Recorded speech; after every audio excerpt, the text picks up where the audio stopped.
اس میں اللہ تعالیٰ جل شانہ نے اس شخص کی کہانی کو بیان کیا ہے جو قیامت کے دن جہنم کی طرف جا رہا ہوگا۔ کچھ لوگ اسے پوچھیں گے ما سلککم فی سقر، کہ تم جہنم میں کیوں جا رہے ہو؟ تو وہ جواب میں کہے گا لم نک من المصلین، کہ ہم نماز نہیں پڑھا کرتے تھے۔ آج جہنم میں جانے کا سبب نماز نہ پڑھنا ہے۔ پنجگانہ نماز ہر عاقل بالغ مرد اور عورت پر فرض کی گئی ہے، اور قرآن مجید میں مختلف صیغوں سے 700 سے زائد مرتبہ اس کی تاکید ارشاد فرمائی گئی ہے۔ سینکڑوں احادیث نماز کی تاکید، فضائل، ادا کرنے کی ترغیب اور نہ پڑھنے پر ترہیب میں وارد ہیں۔ اگر کوئی شخص نماز کا انکار کرتا ہے تو وہ دائرہ اسلام سے خارج ہے، لیکن اگر کوئی سستی کی وجہ سے نماز نہیں پڑھتا، صرف سستی کی وجہ سے نہیں پڑھتا، اللہ کا حکم جانتا ہے، اس کو کہا جائے آؤ نماز کو، تو وہ آگے سے مذاق نہیں کرتا یا نماز کا تمسخر یا استحقار نہیں کرتا، بلکہ بس اپنی سستی کی وجہ سے مسجد میں نہیں آتا۔ جو نماز کو ہلکا جانے، خفیف جانے، وہ بھی دائرہ اسلام سے خارج ہے اور کافر ہے۔ لیکن جو شخص اس کو اللہ کا حکم جانتا ہے اور اس کو پڑھنا اپنے اوپر ضروری سمجھتا ہے لیکن سستی کی وجہ سے پڑھ نہیں سکتا، تو اس کے بارے میں علماء کی آراء مختلف ہیں۔ حضرت امام اسحاق اور حضرت امام احمد رضی اللہ تعالی عنہما آپ تو فرماتے ہیں کہ ایسا شخص کافر ہے اور اس کو قتل کرنا واجب ہے۔ حضرت امام مالک کا قول ہے کہ، اور امام شافعی کا بھی یہی قول ہے، وہ بھی کہتے ہیں کہ اس کو قتل کیا جائے گا اور بطور حد قتل کیا جائے گا۔ حضرت امام اعظم امام ابو حنیفہ علیہ رحمہ آپ فرماتے ہیں کہ بے نمازی کو قتل نہیں کیا جائے گا، بلکہ اس پر تعزیر نافذ ہوگی۔ یہ حاکم وقت کی ثوابدید پر ہے کہ وہ اس پر کیا سزا دیتا ہے، اور فرمایا اس کو 7 قید کیا جائے گا اور توبہ کے لیے اس کو زور دیا جائے گا۔ اگر وہ توبہ کر لے تو اس کو قید سے باہر نکال لیا جائے گا، ورنہ اس کو قید رکھا جائے گا۔ صحابہ کہتے ہیں کہ ہم کسی عمل کے تارک کو کافر نہیں سمجھتے تھے سوائے نماز کے تارک کے، اور آقا کریم علیہ السلام کا ایک فرمان ہے من ترک الصلاۃ متعمدا فقد کفر جہارا، جس نے جان بوجھ کے نماز چھوڑی اس نے اعلانیہ کفر کیا۔ امام اعظم امام ابو حنیفہ علیہ رحمہ وہ فرماتے ہیں کہ یہ حدیث محل ترہیب میں ہے، گویا اس نے کافروں والا کام کیا، اس لیے آپ یہ فتویٰ دیتے ہیں کہ اس کو قید کیا جائے گا اور نماز کی پابندی کا زور دیا جائے گا، اور وہ توبہ کرے تو اس کو چھوڑ دیا جائے گا۔ لیکن باقی ائمہ بعض کہتے ہیں اس کو حداً قتل کیا جائے، اور امام اسحاق اور امام احمد کہتے ہیں اس کو قتل کرنا واجب ہے۔ تو بے نمازی جو اللہ کے حکم کی پابندی سستی کی وجہ سے نہیں کرتا، یہ اس کے لیے حکم ہے۔ جو شخص تحقیر کرتا ہے نماز کی، ہلکا جانتا ہے، تمسخر اڑاتا ہے یا اس کا انکار کرتا ہے، تو اس کے بارے میں علماء کے اندر کوئی اختلاف نہیں ہے، وہ ائمہ اربعہ کے نزدیک کافر ہے، دائرہ اسلام سے خارج ہے، مرتد ہے۔ لیکن سستی کی وجہ سے نماز نہ پڑھنے والا، اس کے بارے میں علماء کا یہ موقف ہے۔ حضرت غوث اعظم الشیخ سید عبد القادر جیلانی علیہ رحمہ آپ فرماتے ہیں کہ بے نمازی کو مسلمانوں کے قبرستان میں دفن نہ کرو۔ حضرت سلطان باہو علیہ رحمہ آپ کا قول ہے کہ بے نمازی سے خنزیر بھی پناہ مانگتا ہے۔ حضرت شیخ سعدی شیرازی فرماتے ہیں بے نمازی کو قرض نہ دو، جو اللہ کا قرضہ ادا نہیں کرتا تمہارا قرض کیسے لٹائے گا۔ اب آئیے ہم حضور علیہ السلام کے فرامین دیکھتے ہیں اس حوالے سے۔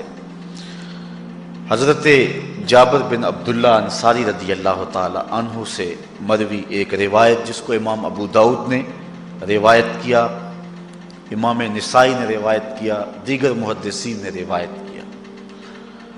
آقا کریم نے ارشاد فرمایا بین الرجل و بین الکفر ترک الصلاۃ، آدمی اور کفر کے درمیان ترک صلاۃ ہے، یعنی بندہ مومن اور بندہ کافر کے درمیان ترک صلاۃ ہے۔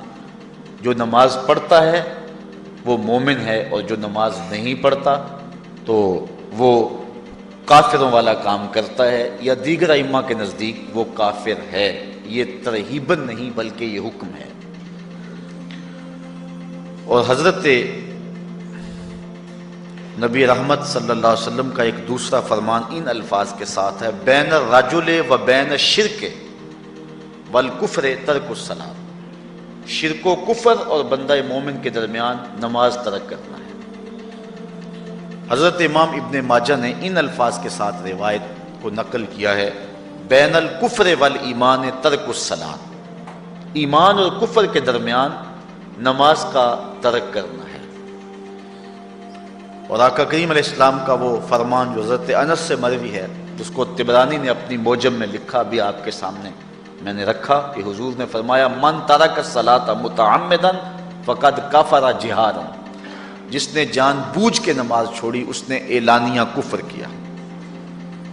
حضرت ابو ہریرہ رضی اللہ تعالی عنہ سے ایک روایت ہے کہ وہ فرماتے ہیں لا سہم فی الاسلام لمن لا صلاۃ ولا صلاۃ لمن لا وضوء لہ، کہ اس شخص کا اسلام میں کوئی حصہ نہیں ہے جو نماز نہیں پڑھتا، اور اس شخص کا نماز میں کوئی حصہ نہیں ہے جو وضو نہیں کرتا۔ وضو کے بغیر نماز نہیں ہوتی، اور نماز کے بغیر اسلام نہیں ہوتا۔ اور اسی روایت کو بالفاظ دیگر حضرت عبداللہ ابن عمر رضی اللہ تعالی عنہ نے حضور سے یوں روایت کیا ہے، طبرانی نے اپنی موجم میں اس کو لکھا لا ایمان لمن لا امانتہ ولا صلاۃ لمن لا طہور لہ ولا دین لمن لا صلاۃ لہ۔ حضور فرمایا کہ اس شخص کا ایمان نہیں جس میں امانت نہیں، اور اس شخص کی نماز نہیں جس کو پاکیزگی حاصل نہیں، اور اس شخص کا دین نہیں جس کو نماز نصیب نہیں۔ حضرت امام ابن ماجہ نے اس روایت کو اپنے الفاظ کے ساتھ روایت کیا ہے۔ حضرت بریدہ رضی اللہ تعالیٰ عنہ اپنے باپ سے روایت کرتے ہیں اور وہ حضور سے روایت کرتے ہیں۔ حضور علیہ السلام نے ارشاد فرمایا ان العہد الذی بیننا و بینہم الصلاۃ فمن ترکھا فقد کفر، کہ ہمارے اور ان لوگوں کے درمیان جو معاہدہ ہے وہ نماز کا ہے، جس نے نماز کو چھوڑ دیا اس نے کفر کیا، یعنی ہمارا اور ان کا پھر اب معاہدہ باقی نہیں رہے گا۔ حضرت امام بخاری نے روایت نقل کی ہے، حضور نے ارشاد فرمایا من ترک الصلاۃ العصر فقد حبط اعمالہ، جس نے عصر کی نماز چھوڑی اللہ اس کے سارے عمل برباد کر دیتا۔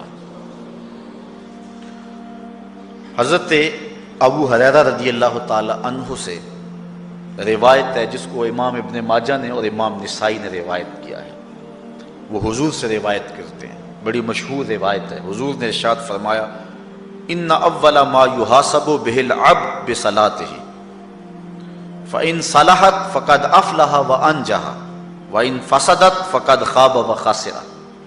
فرمایا قیامت کے دن بندے سے سب سے پہلا حساب نماز کا لیا جائے گا، اگر اس کی نماز ٹھیک ہو گئی تو وہ فلاح پا گیا، اگر پہلا تول ٹھیک آ گیا تو وہ کامیاب ہے، وانجح اور نجات پا گیا، وان فسدت فقد خاب وخسر، اور اگر پہلا تول ہی ٹھیک نہ ہوا تو پھر وہ ذلیل و رسوا ہو گیا۔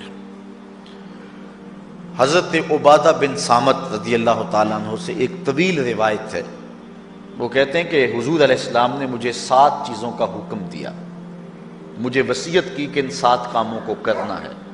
ان کے اندر جو دوسری چیز تھی وہ حضور نے یہ ارشاد فرمائی وَلَا تَتْرُكُوا الصَّلَاةَ مُتَعَمِّدِينَ فَمَنْ تَرَكَهَا مُتَعَمِّدًا فَقَدْ خَرَجَ مِنَ الْمِلَّةِ کہ جان بوجھ کے کبھی نماز نہ چھوڑنا، جس نے نماز چھوڑی وہ ملت اسلامیہ سے نکل گیا۔ اور حضرت معاذ بن جبل رضی اللہ تعالی عنہ سے بھی ایک طویل روایت ہے کہ حضور نبی رحمت صلی اللہ علیہ وسلم نے ان کو 10 وصیتیں کی تھیں۔ حصول برکت کے لیے یہ ساری حدیث میں آپ کے سامنے رکھ دیتا ہوں۔ کہتے ہیں اوصانی رسول اللہ صلی اللہ علیہ وسلم بعشر کلمات، حضور نے مجھے 10 باتیں ارشاد فرمائیں، حکمت سے بھری اور رحمتوں سے بھری ہوئی ایک ایک بات ہے، ان کے بول بہاروں جیسے اور اصحاب ستاروں جیسے۔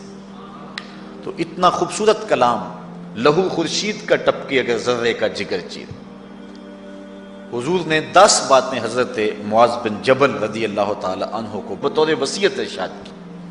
کہتے ہیں کالا، حضور نے مجھے کہا، ارشاد کیا، لا تشرک باللہ شیئا وان قتلت وحرقت، اللہ کے ساتھ کسی کو شریک نہ ٹھہرانا، اگرچہ تجھے قتل بھی کیا جائے اور تجھے آگ میں جلا بھی دیا جائے، کبھی بھی اللہ کے ساتھ شریک نہ ٹھہرانا۔ دوسری بات حضور نے مجھے یہ ارشاد فرمائی وَلَا تَعْصِ وَالِدَيْكَ وَإِنْ أَمَرَاكَ أَن تَخْرُجَ مِنْ أَهْلِكَ وَمَالِكَ، کہ اپنے والدین کی کبھی نافرمانی نہ کرنا، اگرچہ تجھے حکم دیں کہ اپنے مال کو اور اپنے بچوں کو لے کے گھر سے نکل جا، تو کہا یہ کر لینا، نکل جانا، لیکن والدین کی نافرمانی نہ کرنا۔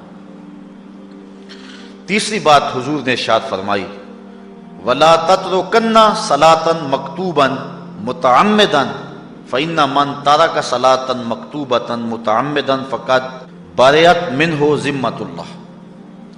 فرمایا اے معاذ بن جبل، فرض نماز جان بوجھ کر کبھی بھی نہ چھوڑنا، زندگی میں کبھی نہ ہو کہ تجھ سے فرض نماز چھوٹے، اس لیے کہ جس نے فرض نماز جان بوجھ کے چھوڑ دی، اللہ اور اس کے رسول نے اس سے اپنا ذمہ اٹھا لیا، اب وہ جدھر مرضی جائے، اللہ نے جو ذمہ لیا ہوا ہے مومن کا، اللہ اٹھا لیتا ہے۔ چوتھی چیز حضور نے جو ارشاد فرمائی وَلَا تَشْرِبَنَّ خَمْرًا فَإِنَّهُ رَأْسُ كُلِّ فَاحِشَةٍ، اے معاذ بن جبل، زندگی میں کبھی بھی شراب نہ پینا، ہر بے حیائی کی جڑ ہے اور بنیاد ہے شراب۔ پانچویں چیز کہتے ہیں حضور نے جو مجھے ارشاد فرمائی وہ یہ تھی وَإِيَّاكَ وَالْمَعْصِيَةَ فَإِنَّ بِالْمَعْصِيَةِ حَلَّ سَخَطُ اللَّهِ، کہا کبھی اللہ کی نافرمانی نہ کرنا، اللہ کی نافرمانی سے اللہ کی ناراضگی مول لینے والی بات ہے، اللہ تعالیٰ کی معصیت سے اس کی ناراضگی جائز ہو جاتی ہے، حلال ہو جاتی ہے۔ اور چھٹی چیز کہتے ہیں حضور نے یوں ارشاد فرمائی وَإِيَّاكَ وَالْفِرَارَ مِنَ الزَّحْفِ وَإِنْ هَلَكَ النَّاسِ، کہا جب محاذ پہ ڈٹا ہونا تو کبھی پیٹھ نہ پھیرنا، اگرچہ لاشیں جو ہیں وہ گر رہی ہوں اور لوگ ہلاک ہو رہے ہوں، سارے لشکر کے ہلاک ہو جانے کا ڈر بھی ہو، لیکن کہا معاذ بن جبل میں تمہیں وصیت کرتا ہوں کبھی پیٹھ پھیر کے بھاگنا نہیں ہے۔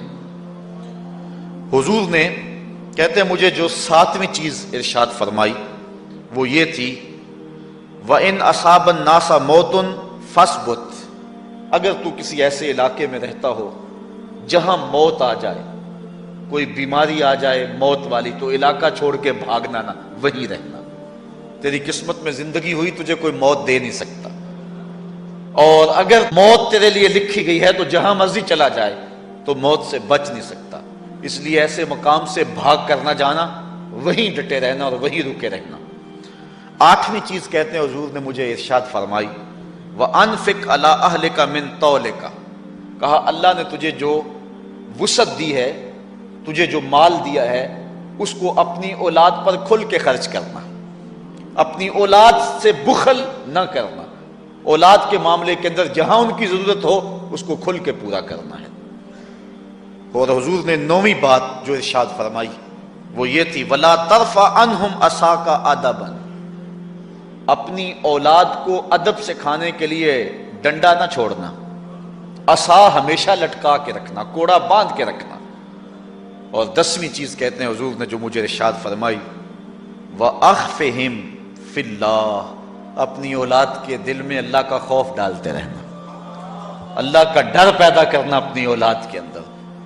تو نے اپنی اولاد کو یونیورسٹیوں اور کالجوں تک پہنچایا، بیرون ملک سے بھی تعلیم دلوائی، لیکن اللہ کا خوف نہ سکھایا۔ اللہ کا خوف سکھانا اپنی اولاد کو، ایسے لوگوں کی صحبت میں بٹھانا جن کی صحبت میں بیٹھ کر اللہ کا خوف پیدا ہو جائے، ان کو ایسی کتابیں لا کے دینا کہ جن سے خشیت الہی ان کے سینے میں پیدا ہو۔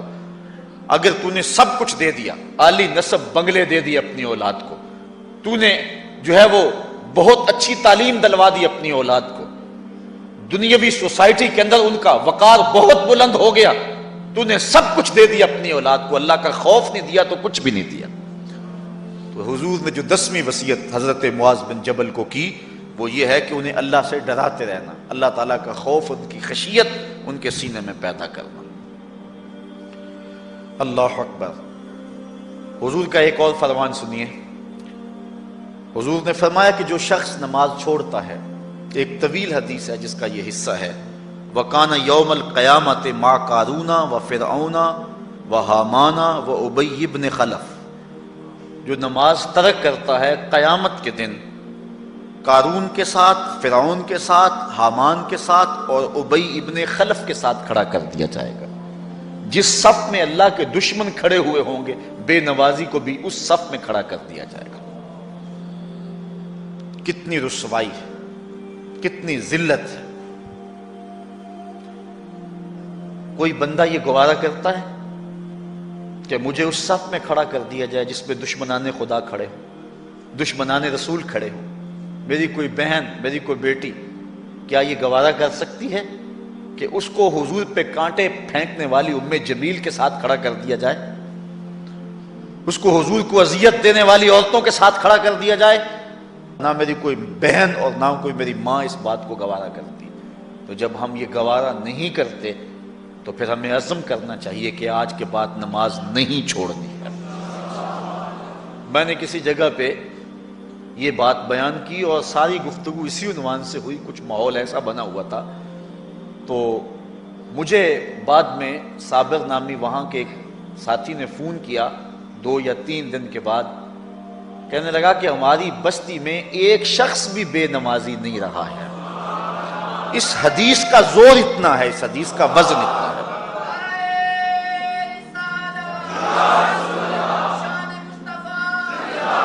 تو کوئی شخص یہ گوارا کرتا ہے کہ مجھے دشمنان خدا کی صف میں کھڑا کر دیا جائے، جن دشمنوں کے چہروں پہ تارکول ملی ہوئی ہوگی اور ان پر لعنتیں برس رہی ہوں گی، اور دنیا کے اوپر سب سے رسوائی زیادہ ان لوگوں کو ہوگی، تو کوئی شخص بھی یہ گوارا نہیں کرتا۔ ہم تو ان کے سائے سے بھی بچنا چاہتے ہیں۔ میرے مالک، ہمارا حشر ان کے ساتھ نہ کرنا، ہمارا حشر تو ابو بکر و عمر کے ساتھ کرنا، ہمارا حشر تو عثمان غنی کے ساتھ کر دینا، ہمارا حشر تو مولا کائنات کے ساتھ کر دینا۔ مالک، ہمارا حشر بریلی کے امام احمد رضا کے ساتھ کر دینا، ہمارا حشر امام غزالی کے ساتھ کر دینا، بلال حبشی کے ساتھ کر دینا۔ ہماری آرزویں تو یہ ہیں، ہماری تمنائیں تو یہ ہیں۔ ہم تو کہتے ہیں مولا کل قیامت کے دن اٹھیں تو داتا کے قدموں میں اٹھیں، خواجہ اجمیری کی چوکھٹ سے اٹھیں، ہم اٹھے تو شاہ نقشبند بخاری کا جلوس آگے ہو، ہم اس جلوس کے ساتھ شامل ہوں، خواجہ معین الدین چشتی کی غلامی میں اٹھے، ہم حضرت غوث اعظم کی نوکری میں اٹھیں، حضرت شیخ شہاب الدین کی نوکری میں اٹھیں۔ تو ہماری آرزویں تو یہ ہیں، ہماری تمنائیں تو یہ ہیں، لیکن اگر ہم یہ چاہتے ہیں کہ ہم ان لوگوں کے ساتھ اٹھیں تو پھر ایک نماز بھی ترک نہیں کرنا ہوگی، اور اگر نماز ترک ہو گئی تو کتنی بڑی سزا ہے، کتنی بڑی رسوائی ہے، کتنی بڑی ذلت ہے، اور یہ آپ کے رسول کا فرمان ہے۔ اللہ اکبر، کہ قیامت کے دن وہ شخص جو نماز نہیں پڑھتا، قیامت کے دن اس کو دشمنان خدا کی صف میں کھڑا کر دیا جائے گا۔ یہ ہو نہیں سکتا کہ ہم نے یہ حدیث سن لی اور اب نماز قصداً چھوڑیں۔ آج عزم کر کے اٹھیں، اور اولاد نہیں آئی، بیٹیاں نہیں آئیں، گھر والے نہیں آئے، لیکن جا کے اس بات کو گھر میں نافذ کرنا ہے، اس کو حکمن نافذ کرنا ہے گھر کے اندر۔ ہمارا گھر ہو رسول اللہ کی امتی کا اور گھر میں کوئی بے نماز ہو، یہ حکم دینا ہے وَأْمُرْ أَهْلَكَ بِالصَّلَاةِ، فرمایا اپنے گھر والوں کو نماز کا حکم دو۔ اس گھر میں نحوست ہوتی ہے جس گھر میں بے نمازی ہوتے ہیں۔ اس لیے آج ہم یہاں سے عزم کر کے جانا ہے کہ آج کے بعد ہم نماز نہیں چھوڑیں گے انشاءاللہ۔ اتنے زور سے کہو کہ شیطان کا کلیجہ پھٹ جائے۔ اللہ ہماری اس انشاءاللہ کو قبول کرے۔ اللہ ہم کو پنجگانہ سجدے کی توفیق دے۔ کتنا بد نصیب ہے شخص کہ جس کی پیشانی اس کی حضور جھکتی نہیں ہے، سارا دن کبھی کسی کو سیلوٹ کرتا ہے، کبھی کسی کو سیلوٹ کرتا ہے، کہتا ہے میرے اس سے بھی تعلق ہونے چاہیے، اس سے بھی واسطہ ہونا چاہیے، اس سے بھی رابطہ ہونا چاہیے، کبھی دنیا میں کام پڑ جاتا ہے اس سے بھی تعلق رہنا چاہیے میرا۔ کہاں کہاں صبح سے لے کر شام تک سلوٹ مارتا ہے، ایک اللہ کے حضور نہیں جھکا جاتا۔ اقبال علیہ رحمہ کہتے ہیں ایک سجدہ جسے تو گراں سمجھتا ہے، ہزار سجدے سے آدمی کو دیتا ہے نجات۔ آؤ اللہ کے حضور بندگی کا سر جھکائیں۔ تو یہ کتنی عبرتناک جو ہے اور کس قدر جو ہے وہ فکر انگیز حدیث ہے۔ وَقَانَ يَوْمَ الْقِيَامَةِ مَعَ قَارُونَ وَفِرْعَوْنَ وَحَامَانَ وَأُبَيِّ بْنِ أَبِي خَلْف، وہ شخص ان بد نصیب لوگوں کے ساتھ کھڑا ہوگا جس کو نماز کی توفیق نہیں ہے۔ آپ نے حدیث علماء سے بارہا سنی، حدیث طویل ہے۔ آقا کریم معراج کی رات گئے تو وہاں مختلف لوگوں کو مختلف عذابوں میں مبتلا دیکھا۔ کسی کی انتڑیاں کٹ کٹ کے گر رہی تھی، کسی کا منہ چیرا جا رہا تھا، کسی کی زبان لوہے کی کینچیوں سے کاٹی جا رہی تھی، کسی پر کھولتا ہوا پانی ڈالا جا رہا تھا، کوئی جو ہے وہ سرانڈ والا گوشت کھا رہا تھا، کسی کے جسم میں لوہے کی میخیں ٹھونکی جا رہی تھی۔ لیکن ایک قوم کو حضور نے دیکھا، ایک بھاری پتھر سے ان کا سر کچلا جاتا ہے اور پتھر کے واپس آنے تک دوبارہ صحیح ہو جاتا ہے، پھر کچلا جاتا ہے۔ تو حضرت جبریل امین سے حضور نے فرمایا کہ یہ کون لوگ ہیں؟ یا جبریلو من ہاؤلائے، یہ لوگ کون ہیں کہ ان کے سر پتھروں سے کچلے جا رہے ہیں؟ قال ہاؤلائے الذین تثاقلت رؤوسہم عن الصلاۃ المکتوبہ، کہا یہ وہ بد نصیب لوگ ہیں کہ فرض نمازوں سے جن کے سر بوجھل رہتے تھے، نماز پنجگانہ فرض بھی نہیں پڑھا کرتے تھے، یہ وہ بد نصیب ہیں، آج ان کے سر کوٹے جا رہے ہیں۔ یہ تھوڑی سی زندگی ہے، تھوڑی سی زندگی ہے، 60-70 سال بڑی زندگی ہو وہ مگر نصیب ہو جائے تو پتہ نہیں ہے کہ کل ہمارا آنے والا کہاں ہے۔ کتنا غافل اور بد نصیب ہے وہ شخص کہ جس کو سجدہ نصیب نہیں ہے۔ سجدہ تو بندگی کا نام ہے۔ زندگی آمد برائے بندگی، زندگی بے بندگی شرمندگی۔ بندہ تو ہے ہی بندگی میں۔ کسی شخص نے راستے میں جاتے جاتے چائے کی پیالی پلا دی ہونا بازار میں، تو ہم جب بھی اس گلی سے گزرتے ہیں اس کو سلوٹ کر کے جاتے ہیں، السلام علیکم، یار اس سے بڑے سلام لیتے ہو، یہ بڑا محبت والا، بڑے اخلاق والا ہے۔ یار جس نے چائے کی پیالی پلا دی ایک مرتبہ، اس کو تو جاتے آتے سلام کر کے جاتے ہو۔ جس رب نے زندگی بخشی ہے، جس رب نے جو ہے وہ ساری بہاریں عطا کی ہیں، اس کے حضور میں جھکا جاتا ہے۔ کتنا متکبر شخص ہے جو اللہ کے حضور نہیں جھکتا۔ اللہ اکبر۔ کہا یہ وہ بد نصیب لوگ ہیں فرض نمازوں سے جن کے سر بوجھل رہا کرتے تھے۔ اللہ اکبر۔ حضور نبی رحمت صلی اللہ علیہ وآلہ وسلم نے ارشاد فرمایا، نماز چھوڑنا تو خیر بہت بری بات ہے، جو شخص نماز پڑھتے ہیں لیکن جماعت سے نہیں پڑھتے، فرمایا میرا جی چاہتا ہے کہ اپنی جگہ کسی اور کو کھڑا کروں اور جوانوں کا ایک گروہ ساتھ لوں، اور جو لوگ مسجد میں نماز پڑھنے نہیں آتے ان کے گھروں کو آگ لگا دوں۔ رحمت للعالمین آقا فرما رہے ہیں کہ ان کے گھروں کو آگ لگا دوں۔ کتنا غصہ ہے ان لوگوں پر کہ جو مسجد میں آ کر نماز نہیں پڑھتے، اور جو پڑھتے ہی نہیں، اس دور میں تو کوئی تھا ہی نہیں کہ مومن ہو نماز نہ پڑھتا ہو۔ اللہ اکبر۔ تو مومن نماز ہی پڑھتے تھے، تو اگر کسی سے گھر میں نماز پڑھی گئی تو فرمایا میرا جی چاہتا ہے۔ آج نماز تو نماز رہی، ہم کو تو جمعہ بھی نصیب نہیں ہے۔ کتنے لوگ ہیں کہ جو پابندی کے ساتھ نماز جمعہ بھی نہیں پڑھتے۔ حضور کا ایک فرمان سنیے، آقا کریم نے ارشاد فرمایا، من ترک الجمعۃ ثلاث جمع متوالیات فقد نبذ الاسلام وراء ظہرہ، جس نے بغیر کسی عذر کے 3 جمعے چھوڑ دیے، اس نے اسلام کو اپنی پشت کے پیچھے ڈال دیا، اس نے پرواہ ہی نہیں کیا اسلام کی۔ اور ایک حدیث کے لفظ ہیں من ترک ثلاث جمعات من غیر عذر کتب من المنافقین، جس نے بغیر کسی عذر کے 3 جمعے چھوڑ دیے اس کا نام منافقوں کی فہرست میں لکھ دیا جاتا۔ اور ایک حدیث کے لفظ اس حوالے سے ہیں من ترک ثلاث جمع تہاونا بہا طبع اللہ علی قلبہ، جس نے سستی کی وجہ سے 3 جمعے چھوڑ دیے تو اس کے دل پر اللہ غفلت کی مہر لگا دیتا ہے۔ یہ وہ بد نصیب شخص ہے کہ جو نماز جمعہ چھوڑتا ہے۔ حضرت ابن حجر نے الزواجر کے اندر ایک روایت لکھی ہے، وہ فرماتے ہیں جو شخص نماز ترک کرتا ہے اس کو بہت ساری رسوائیاں ہیں۔ وقت اتنا طویل نہیں ہے کہ ایک ایک چیز کو تفصیل سے بیان کروں۔ وہ کہتے ہیں پہلی بات تو یہ ہے کہ اس کی عمر میں برکت اٹھا لی جاتی، دوسری بات اس کے چہرے سے صالحین کا نور اتار لیا جاتا، تیسری بات وہ کوئی بھی عمل کرے اس کا ثواب نہیں ملتا اس کو، یہ دنیا پر اس کو سزائیں ہیں۔ چوتھی سزا دنیا پر اس کو یہ ملتی ہے اس کی دعائیں قبول نہیں ہوتی، اور 5ویں سزا اس کے لیے یہ ہے کہ اس کے لیے جو نیک لوگ دعا کرتے ہیں ان دعاؤں کا حصہ اسے نہیں ملتا۔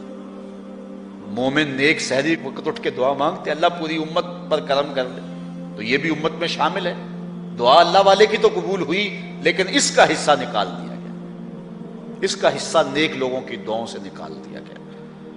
اور جب وہ مرنے لگتا ہے نزا کے وقت 3 اس کو سزائیں ملتی، ایک تو بھوکا مرتا ہے، دوسرا پیاسا مرتا ہے، تیسرا ذلیل ہو کے مرتا ہے۔ اور قبر کے اندر اس کو 3 سزائیں ہیں۔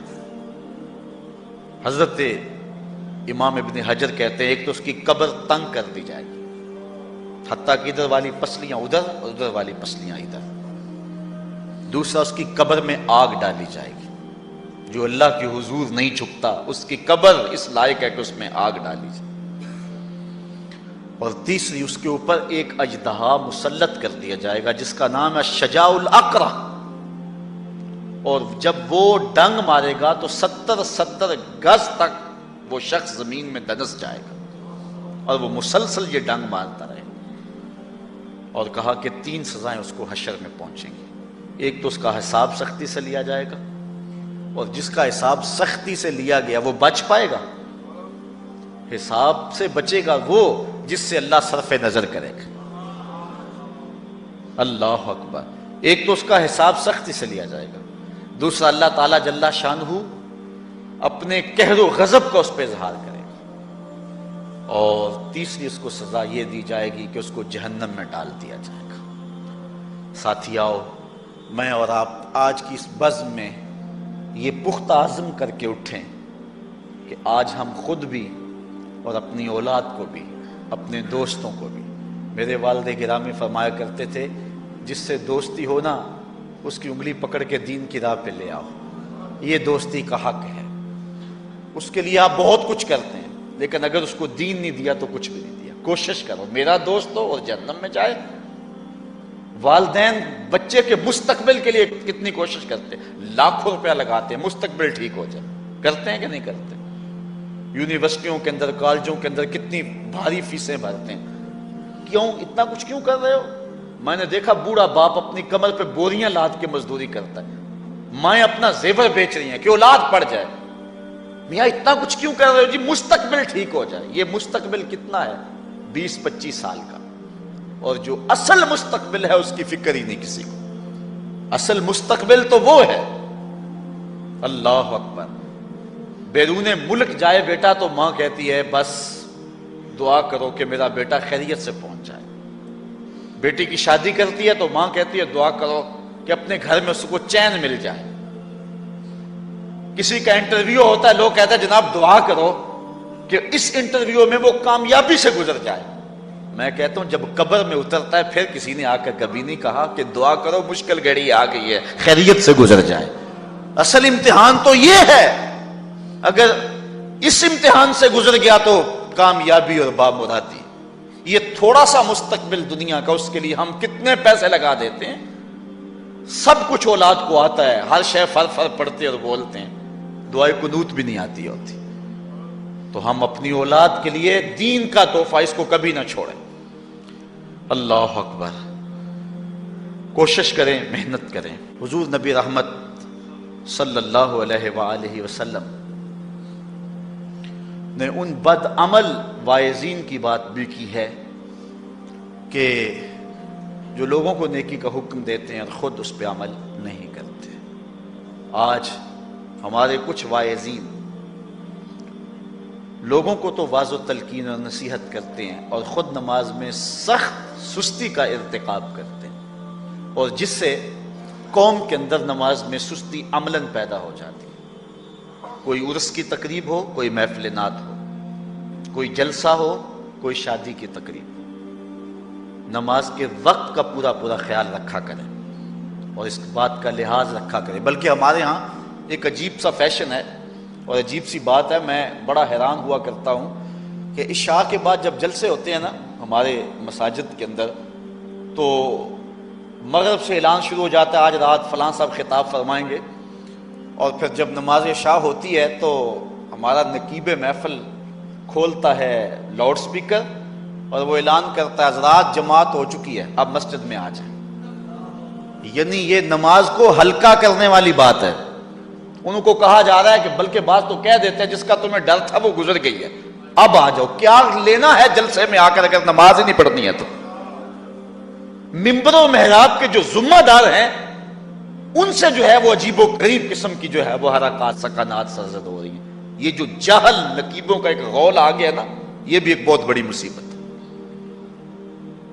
ایک تو بے تحاشا القاب، دوسرا دین کی روح سے ناشنائی.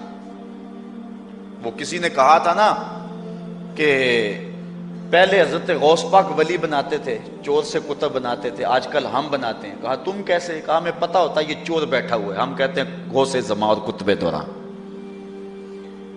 بے تحاشا اور بے تکا انداز، اور پھر دین کی روح سے یہ ناشنائی کہ باقاعدہ اعلان ہوتا ہے جناب جماعت ہو چکی اب تو آ جاؤ. تو کیا کرنا ہے ساری رات جاگ کے اگر عشاء کی نماز ہی نہیں پڑھی تو نماز کو ہلکا کیا گیا ہے. اسی طرح جلسہ لمبا ہو رہا ہے اور نماز کا وقت سکڑ رہا ہے.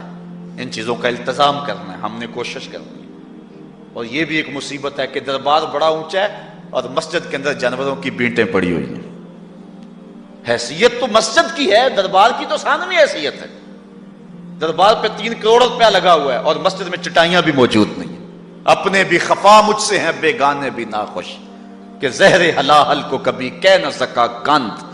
بات وہی کہتا ہوں سمجھتا ہوں جسے حق، نہ ابلہ مسجد ہوں نہ تہذیب کا فرزند.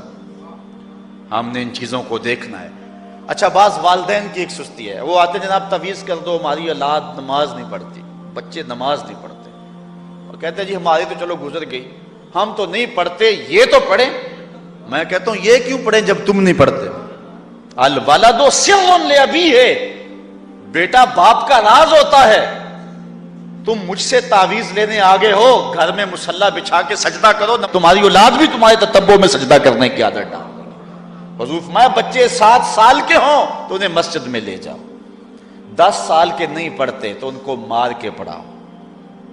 اب اولاد ہوگی جوان، خود کبھی سجدہ کیا نہیں، اب کہتے ہیں شاید تعویذ سے کم چل جائے گا. جو تعویذ اللہ کے رسول نے تمہیں دیا تھا کہ 7 سال کے ہوں تو پکڑ کے انگلی مسجد کا راستہ دکھاؤ، 10 سال کے ہو جائیں تو مار کے پڑھاؤ، ان کے سینے میں اللہ کا خوف داخل کرو، ان کو قرآن کی تلاوت سکھاؤ. علموا اولادکم 3 خصال، اپنی اولاد کو 3 چیزیں سکھاؤ. حب نبیکم، ایک اپنے نبی کا پیار سکھاؤ، وحب اہل بیت ہی، رسول اللہ کے اہل بیت کا پیار سکھاؤ، وتلاوت القرآن، اور قرآن کا پڑھنا سکھاؤ. چھین لو سیڑیاں ان کے ہاتھوں سے گانے والی، چھین لو ان کے ہاتھوں سے جو ہے وہ ناول، اور ان کے ہاتھ میں قرآن دے دو. کتنے خوش نصیب دن تھے، گلیوں سے گزرتے تھے، گھروں سے قرآن کے پڑھنے کی آواز آتی تھی. آج پاپ میوزک کی صدائیں تو آتی ہیں، آج قرآن کی آوازیں نہیں آتی. تو یہ عجیب ہے جی ہم نہیں پڑھتے یہ تو پڑھے. میں کہتا ہوں یہ کیوں پڑھیں جب تم نہیں پڑھتے ہو؟ تمہارے اوپر کیا اب فرض ساقط ہو چکا ہے بڑھاپے کی وجہ سے؟ تم بوڑھے ہو کے نہیں پڑھتے ہو، تمہاری اولاد تم چاہتے ہو جوانی میں پڑھ لے؟ تم خود اللہ کے حضور سجدہ کرو، اور پھر دیکھنا تمہارے تتبع میں، تمہاری اتباع میں تمہاری اولاد بھی تمہاری پیچھے پیچھے ہوگی۔ اللہ اکبر۔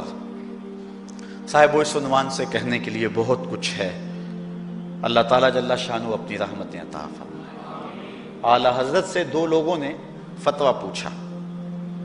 بریلی کا ایک محلہ ہے، محلہ ذخیرہ، اس میں ہادی اسد اور قرب محمد نامی لوگوں نے تنظیم بنائی نماز کی دعوت کے لیے۔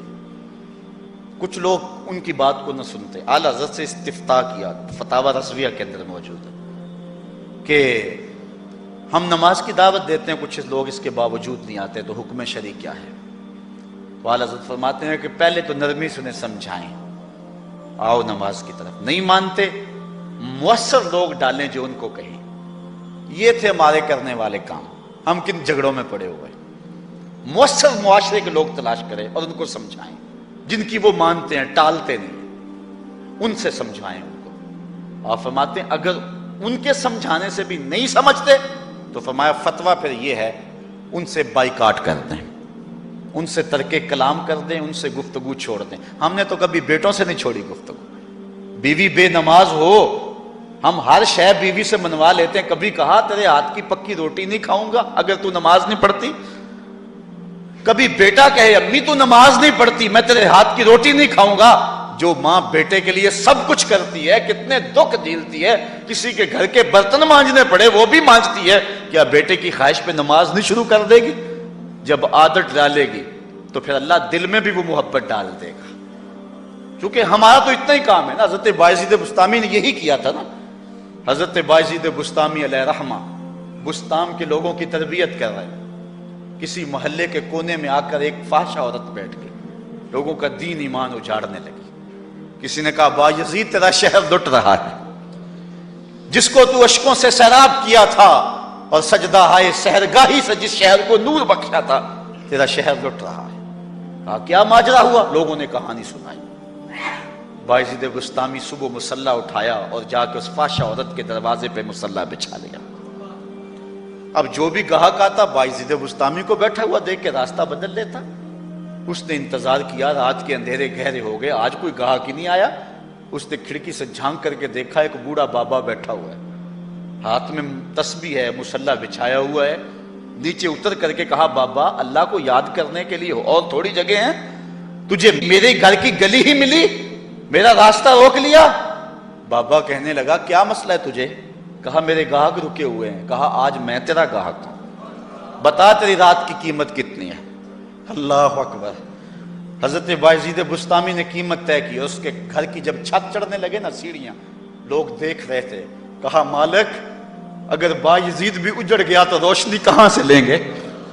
بایزید بھی ایک فاحشہ عورت کے کوٹھے پہ چڑھ رہا ہے، اگر یہ بھی چراغ بجھ گیا تو زمانے کو اجالا کہاں سے ملے گا؟